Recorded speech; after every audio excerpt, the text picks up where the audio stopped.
వెంకటేశ్వర స్వామి ముడుపు అంటే ఏంటి, అది ఎలా కడుతారు, ఈ వీడియోలో తెలుసుకుందాం.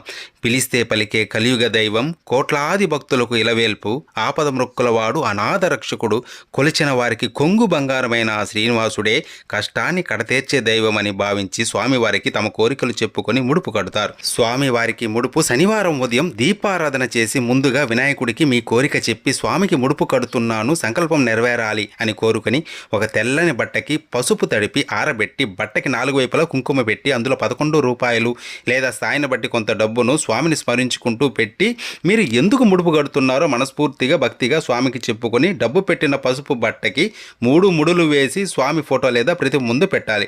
కోరిక తీరాక ముడుపుతో దర్శనానికి వస్తానని ముందే స్వామికి మాట ఇవ్వాలి. స్వామి అష్టోత్తరం గోవిందనామాలు ప్రతిరోజు చదువుకోవాలి. కోరిన కోరిక తీరిన తర్వాత స్వామి దర్శనం చేసుకొని ముడుపుతో పాటు కొద్దిగా వడ్డీని కూడా కలిపి స్వామిని తలుచుకొని ఉండిలో వేయాలి.